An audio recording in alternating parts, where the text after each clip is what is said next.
In the classroom, we've identified some behaviors that are less than civil.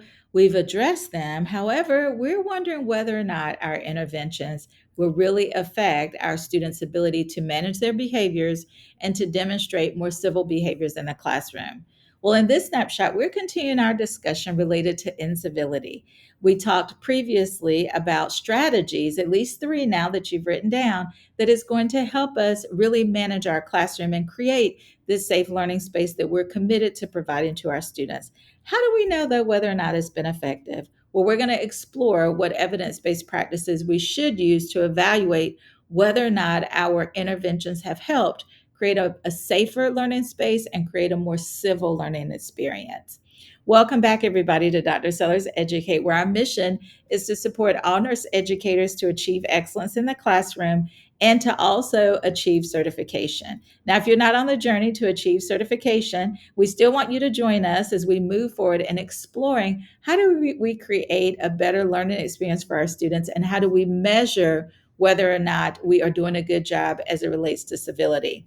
There's still a lot of harm that happens in our nursing areas related to breakdown in communication, whether that's horizontal violence, where we have peers that have conflict that's unresolved and it ends up negatively affecting our patients, or it could be our peers that actually have conflicts, our clinicians at the bedside that actually have conflicts with patients or family members. So we want to make sure that our students are equipped with strategies that will help them as they transition into the healthcare setting, address situations where there's conflict or there's incivility. So, first and foremost, we want you to go ahead and print out your study worksheet if you haven't already. This is going to help you stay focused as you move forward on your journey to nurse educator excellence. We want you to put down today's date, whatever date you're watching this snapshot, and what is an objective that you are going to achieve as a result of joining us in this snapshot, at least one objective. Now, we're going to take a look also in chapter 15 of Billings and Halstead. We mentioned in our previous snapshot that there is a lot of information to lay a solid foundation about these evidence based practices that we'll continue to explore. And we want to point out just a few pages and resources to help you kind of move forward on your journey. So, first and foremost is box 15.6 on page 282. This is where you see examples of guidelines that we want to include in our grievance procedures for our students. And then on page 283, there's an excellent case study that we want you to engage in for further discussion about how do I support an inclusive learning environment for my students that is free of incivility. That is our goal, right? So looking at these resources, the entire chapter 15, and then I want you to take a look at chapter 16 because this is focusing on strategies to help us engage students in active learning and to really foster the engagement of our students in the learning process. This is going to include exploring Malcolm Knowles' adult learning theory. How do we engage students so that they can be active participants in their learning, as well as learning with their colleagues, with their other nursing peers, in order to solidify their learning, to also perhaps clarify a muddy point. There is value in that peer collaborative process as well. However, we know if there's incivility that's happened, the students are going to be less likely to work together and it's going to negatively affect their learning as well. All right, so first and foremost, we're going to take a look at our thought provoking question.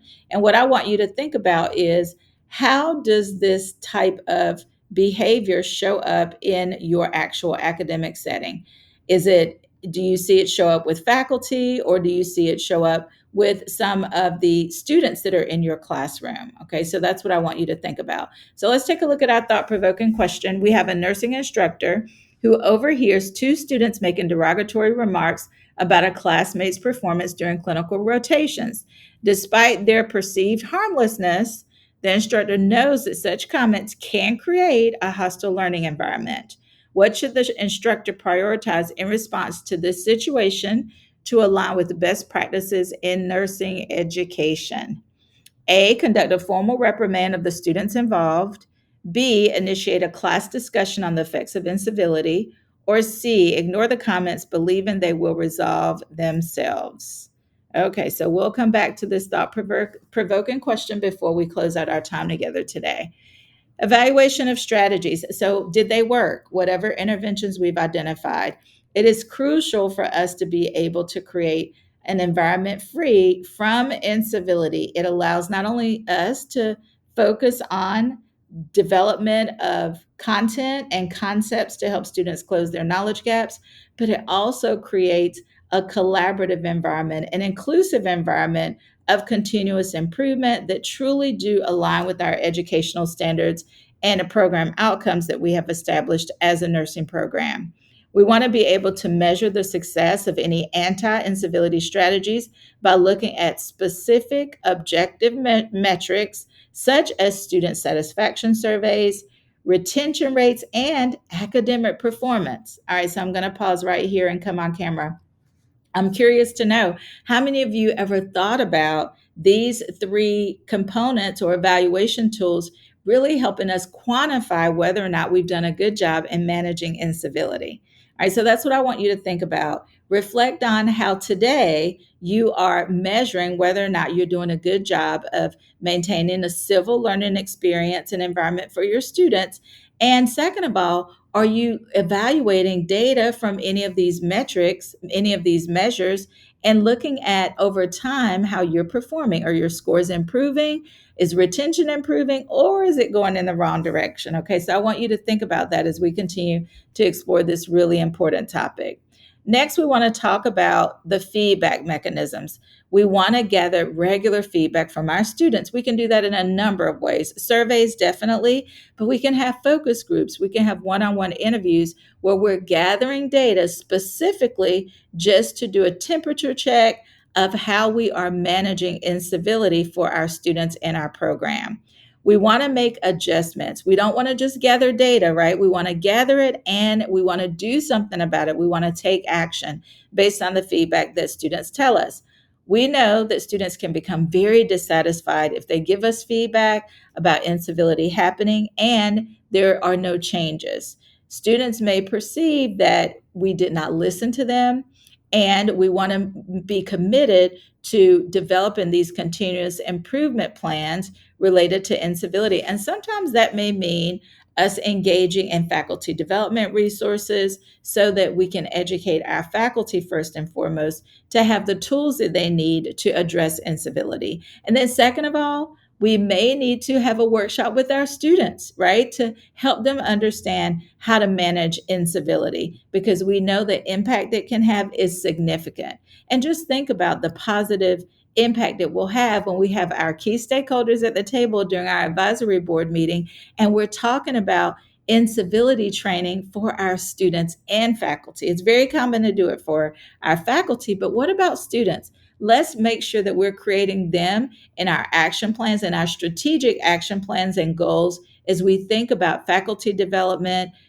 Consider whether or not there's an opportunity for students to also engage in development related to that content or that specific skill that we're expecting them to demonstrate. Key strategies, what I want you to think about is from our previous snapshot, we've talked about how do you address incivility, and now we've talked about what strategies can you use to really ensure that we're doing a good job, that we're managing incivility in a way that students feel empowered in the classroom, feeling like they have a toolkit, they have resources that will help them with their communication, how they can contribute to creating this respectful learning environment, and how they can manage conflict when it happens. Conflict is inevitable. Our goal is that we as faculty are role modeling how to manage and mitigate incivility. And the goal is that students are able to engage even in role playing. Think about including it in your simulation experiences. And this is going to help students not only equip them with the skills and the tools that they need, it will also provide an additional level of comfort. So when it comes up in real time, students will feel like, oh, I remember when I did that simulation, some specific tools and tips that I used to help me talk through that very uncomfortable situation. This is an ongoing process. It's not as if we have behaviors that are addressed today and we never have to address incivility again. We know because nursing school is stressful, and oftentimes that can cause incivility to be triggered because students don't know how to manage their stress. So, first and foremost, think about that. Write it down on your study worksheet. How are we in our classroom and our clinical experiences in the STEM and Skills Lab? How do we address stress management? Are we including it as part of our curriculum? Are we having conversations with students about resources that are available to them to help manage stress? We know that for the most part, our students are caring and kind individuals. We want that to show up in the clinical setting when students are taking care of patients as well, even though we realize it is going to be a stressful setting. We want to best prepare students for that so they're equipped with the resources that they need. And then next, as we wrap up, this is really about a call to action. We are encouraged to actively engage in the professional development workshops and consider if there's a role that students can have in it as well. This is going to help us take a more proactive approach to prioritize what our focus should be when we talk about creating this collaborative learning experience. And it will also allow students to feel more equipped with the resources that they need. So, for our thought provoking question, if you chose B, you are correct. So, give yourself a round of applause. We do want to engage in this class discussion with our students, and we want to have an open dialogue, just like we talked about in our previous snapshot, because we know literature says this is an evidence based practice. When we create a trusting faculty student relationship that is professional, when we're able to socialize our nursing students into the profession of nursing, we can hone in on those civil behaviors that they have to be able to demonstrate so it does not negatively affect the healthcare setting. That's going to include how they relate with their peers, how they deliver patient care, and third of all, the patient outcomes. It can also affect nurse turnover. Horizontal violence and incivility in the healthcare setting does negatively affect retention, because what happens, nobody wants to work in an environment that is disrespectful or that they feel intimidated or belittled. So we want to create these respectful experiences for our students in the classroom with the goal of them carrying over into their healthcare setting once they graduate, and once probably one day we look up and we see them taking care of us. We hope that this snapshot has been helpful. If you have any questions, make sure you reach out, info@drsellerseducate.com. We look forward to seeing you in the next snapshot.